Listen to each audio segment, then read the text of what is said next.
Kidlat News Updates. Mga balita ngayon, Senator Tito Soto pinalitan si Senator Cheese Escudero bilang Senate President. Pre-trial hearing sa kaso ni FPRRD sa ICC, ipinagpaliban. DPWH officials at private contractors inireklamo sa Ombudsman. Ako po si Cesar Soriano para ihatid ang nangungunang mga balita sa buong kapuluan ngayon. Si Senator Tito Soto III na ang bagong Senate President matapos patalsikin sa pwesto si Senator Cheese Escudero.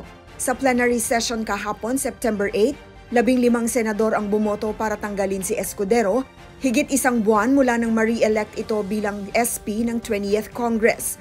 Bukod kay Soto, si Senator Panfilo Lacson ang pinagbotohang bagong Senate President pro tempore, kapalit ni Senator Jinggoy Estrada, habang si Senator Juan Miguel Zubiri ang bagong Majority Leader, nakahalili kay Senator Joel Villanueva.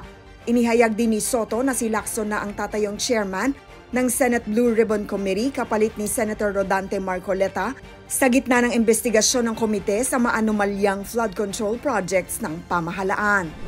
Ipinagpaliban ng International Criminal Court o ICC ang pagsisimula ng pagdinig sa confirmation of charges laban kay dating Pangulong Rodrigo Duterte. Sa inilabas na press release ng Pre-Trial Chamber 1, nagdesisyon itong ipostpone ang September 23 schedule para pagbigyan ng kahilingan ng defense team ni Duterte na umano'y not fit to stand trial ang dating Pangulo. Sa nasabing hakbang, nakatakdang tukuyin ng korte kung may sapat na ebidensya para magpatuloy sa paglilitis. Wala namang inilabas na bagong petsa para rito habang nire-resolba pa ng chamber ang mga nakabingbing issue.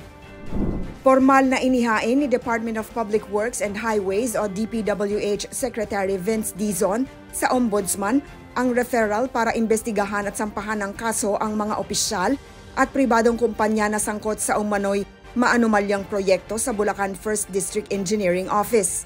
Batay sa Special Audit Report ng Internal Audit Service, lumutang ang irregularidad sa flood control projects ng Wawaw Builders, Sims Construction Trading at St. Timothy Construction Corporation.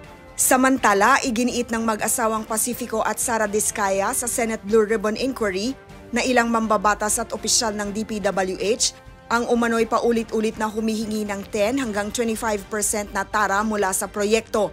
Anila ang hindi pakikisama ay nagreresulta sa pagkakaipit ng kontrata. Ipinahayag ng DOJ na bukas silang isailalim ang mag-asawa sa Witness Protection Program kung maisasauli nila sa gobyerno ang anumang perang hindi nararapat na natanggap. Para sa Kidlat News Channel, ako si Rosalyn Sinchonko, nag-uulat. Ako po si Cesar Soriano, kasama nyo sa bawat pagputo ng balita.